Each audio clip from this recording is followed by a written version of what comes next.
ആദ്യം മനസ്സിലാക്കേണ്ട കാര്യം, നമ്മൾ എന്തൊരു കാര്യം ചെയ്താലും മറ്റുള്ളവർ എന്ത് ചിന്തിക്കും എന്നുള്ള ആ ഒരു വിചാരം ഉണ്ടല്ലോ, അതെടുത്ത് മാറ്റിയാൽ തന്നെ ജീവിതത്തിൽ നമ്മൾ പകുതിയും സക്സസ് ആവും.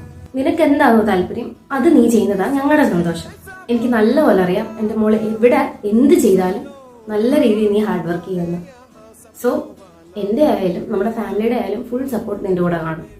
ഓക്കെ, അതുകൊണ്ട് നിനക്ക് എന്താണോ താല്പര്യം നീ അത് തന്നെ കണ്ടിന്യൂ ചെയ്യും. അല്ലാതെ മറ്റുള്ളവർ കാര്യം ആലോചിക്കേണ്ട ആവശ്യമില്ല. ഓക്കെ, എനിക്കൊരു കാര്യം അറിയാം, നമ്മുടെ ഫാമിലിയിലുള്ള എല്ലാവരും ഇപ്പൊ പറയുന്നത് നിന്നെ ഉടനെ പിടിച്ച് കെട്ടിക്കണമെന്നാണ്. 10-24 വയസ്സായി, ഇനി അങ്ങോട്ട് നിർത്തിയാൽ ശരിയാവത്തില്ല, കല്യാണം കഴിഞ്ഞായാലും കൊച്ചു പഠിച്ചോളും, ഇങ്ങനെയൊക്കെ എല്ലാവരും പറയുന്നത്. നിനക്ക് എപ്പം ഒരു കല്യാണം വേണം, അല്ലെങ്കിൽ നിനക്ക് എന്ന് ഒരു പാർട്ട്ണർ വേണം എന്ന് തോന്നുന്നോ അപ്പം നീ എന്നോട് പറയണം. ഓക്കെ, ആ സമയത്ത് നമുക്ക് കല്യാണത്തെ കുറിച്ച് ആലോചിക്കാം. നിനക്ക് ആരോടെങ്കിലും ഇഷ്ടമോ കാര്യങ്ങളോ എന്തെങ്കിലും ഉണ്ടെങ്കിൽ എന്നോട് അത് ഇപ്പോഴേ പറഞ്ഞേക്കണം. ഓക്കെ, ഇപ്പൊ നീ ഒന്നിനെ കുറിച്ച് ആലോചിച്ച് ടെൻഷൻ ആവണ്ട. അമ്മ എല്ലാ കാര്യങ്ങളും നോക്കിക്കോളാം. നിന്നെ കെട്ടിക്കണമെന്ന് പറഞ്ഞു വരുന്ന നമ്മുടെ എല്ലാ ഫാമിലിയിലുള്ളവരെ ഞാൻ പറപ്പിച്ചോളാം.